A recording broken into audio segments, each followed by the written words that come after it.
Hi, my name is Scarlett, and I'm an atheist and skeptic. And today we are back looking at Matt Powell. And all we're going to do is laugh at him and his silly takes because, frankly, his takes are poo poo caca.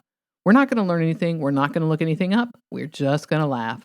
There's your blibbity blab. Let's get going.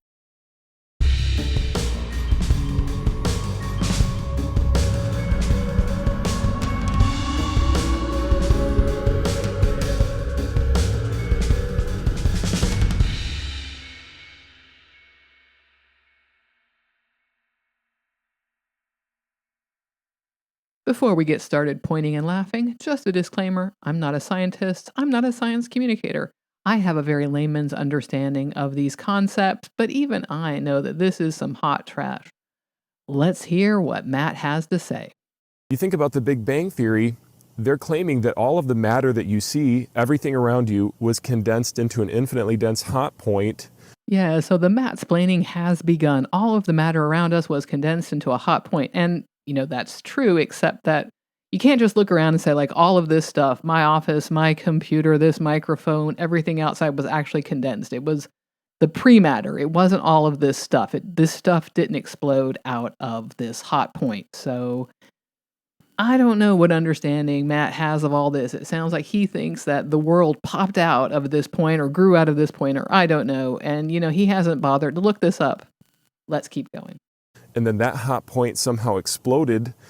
Somehow, my dude, why don't you look up some stuff? Why don't you show us a chart? Why don't you do some math or anything? What are you even talking about? And I'm sure he thinks exploded like kaploo or kaplow or something like that. But in this case, explosion is more of an expansion.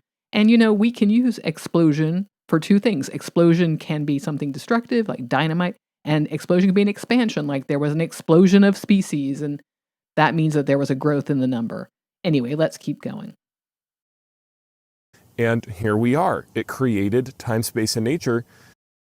It's not like it exploded and then here we are. I mean, we came billions of years later, like a lot later. We didn't just pop in after the Big Bang. I don't know if his mind is so polluted by Genesis he thinks that the Big Bang actually created like our world and our sun and us and all the animals we see, and I don't know. And sure, it created time and space and, nature in the sense that, space is a part of nature, but it didn't create nature like we think of nature. Like, the world as we know it did not pop out of the Big Bang, but that's what he seems to be implying. Let's go on. But the fact of the matter is that would be a violation of the laws of thermodynamics. You don't get order out of chaos.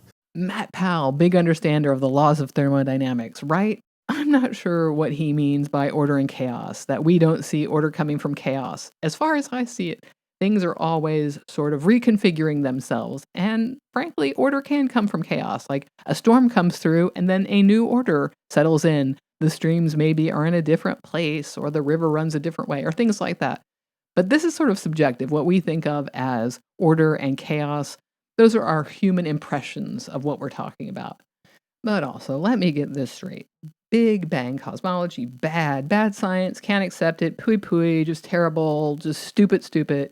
But the laws of thermodynamics, perfect, great science, we love it. So we like the parts of science we like and we hate the parts of science we hate. I think there's a word for that.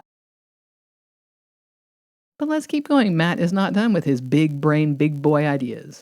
Not only that, you can't get something from nothing. I swear Matt Powell is just like a meme from the mid-2010s. And energy can only be converted. It cannot be created or destroyed. That's the first law of thermodynamics. So once again, Big Bang cosmology, bad science, patooey, but laws of thermodynamics, perfect, beautiful, awesome laws. And I'm sure that Matt knows totally what he's talking about. This, energy not being able to be created. Who knows if at the Big Bang those laws applied? I mean, we know they apply now. They must have always applied. Do they apply to God? Who knows? But I'm sure that Matt understands totally. To say that you could take a rock that's tiny and let it morph into a rock that's gigantic like a boulder, that's not possible. Surely Matt understands all of this better than anybody else. He knows that those origin points of universes are just like little rocks trying to turn into big boulders. They're the same, right? No difference. I'm sure he's the big boy that understands all of this, whereas all of those people that are studying physics have no clue. But in the Big Bang Theory, supposedly a piece of dust, a small speck of dust, exploded or rapidly expanded and formed planets and galaxies and oceans. LOL, yes, the singularity was just like a little speck of dust, just like a little speck of dust that you could dust away, that like God could dust away or something like that. But then the dust exploded or expanded, or who knows what it did, but it did something that created all the planets and the galaxies and oceans. Yes, these are all the same thing. Gosh, Matt is just so darn smart to explain all this, and all the rest of us are just dummy dummies for not knowing how dumb the Big Bang cosmology is. My friend, Matt, I hate to break it to you, I'm not your friend. Darwinian evolution and Big Bang cosmology is all a big farce. It's not true. Thank non-existent God that Matt Powell is out here to Matt-splain to all of us dummy-dumbs that somehow Darwinian evolution is involved in this and that Big Bang cosmology. Both of these things are big farces. They're just not true, and we're just such dummy-dummies not to understand how dumb all of this stuff is. Thank you, Matt. And by the way, that's where that particular short ends. I'm sure it's a clip from a larger one, but that's all that he put into this one, so we're moving on to the next clip. I heard you say in a video that it was likely that lightning struck Earth, and that was where the first single-celled organism emerged. That's one of the theories, yeah. So I don't know who this guy is that he's talking to, and I'm not going to look it up because this video isn't about learning stuff. But it sounds like what they're talking about is origin of life studies and the idea that lightning played a role in providing some important elements, I think it was phosphorus, on the Earth. Not that lightning created life or anything like that. Let's listen. What would happen if lightning was to strike one of us right now? Isn't that deleterious by definition? Wouldn't that destroy anything that's living in the premises? Ooh, look at Matt Powell pulling out the big words. Deleterious, you say. Why not just dangerous? And thanks so much, Matt, for reminding us that lightning could hurt us and, in fact, could do things like set fires in structures that exist today. I wonder if conditions on some kind of early Earth would be different somehow, and it wouldn't quite be so dangerous because there weren't beings here yet. But really, just awesome job, Matt. Or anything that could possibly live in the future? Yeah, it would. But, yes, it would. But so how is that evidence of abiogenesis? Biogenesis? Are you trying to say abiogenesis? You're talking about origin of life, right? Or are you talking about biogenesis, like an instance of biogenesis? I don't know. You just like learn to pronounce things, I guess is what I'm saying. And I don't know what he means by how is that evidence for abiogenesis here, because all it is an idea of how certain elements might have arrived on Earth to help spark, excuse the pun, life to start occurring here. But let's keep going. How is lightning striking mud, something that is deleterious by the very definition, going to somehow assemble a cell? Well, do you not think that's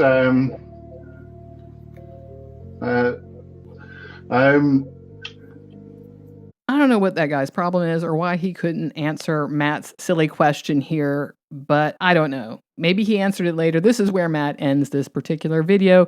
But let's remind ourselves that early Earth did not look like the Earth today. So lightning is not deleterious by definition. No, that's not true. It can hurt us, yes, but lightning is just lightning. It does its thing.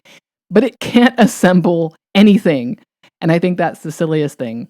But is that what Matt thinks scientists are saying? That he thinks that scientists are saying that lightning put the cells together, like he thinks lightning is God or something, as opposed to lightning struck the Earth and it helped create or put here some of the elements needed for life to form, for abiogenesis to occur.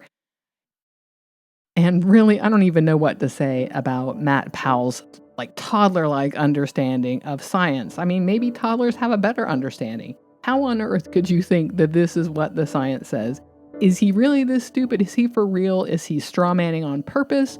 Or is this his understanding?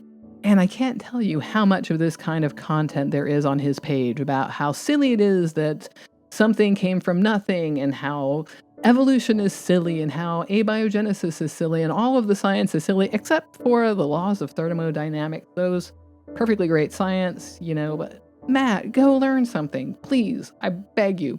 Don't just go listen to one quote of Lawrence Krauss or Sean Carroll, but actually go figure out what they're talking about when they say a universe from nothing. Understand that, please, please. Who am I kidding? He's not going to do that. There's no way. He's going to keep making these videos that sound like a meme from 2015. And there you go. That's what I have for you this week. I know this was just like a little bit of fluff, just some fun to laugh at Matt Powell and the silliness of this kind of stuff. But I hope you liked it. And if you have a comment, you can put it down below and do all the liking and the subscribing and the YouTube stuffing. Pour out your libations to Algorithmo and his consort Algorithma that you may get lots of recommendations. And I wish for you very few commercials, and the ones you get, you can skip them. Not that many of those on the old YouTubes these days. And if you like what I do, you can buy me a coffee here at my cute kitties, thinking you're buying me some kibble, but I do buy the coffee, actually. And I don't know what's next, but it's going to be stupid. Bye for now.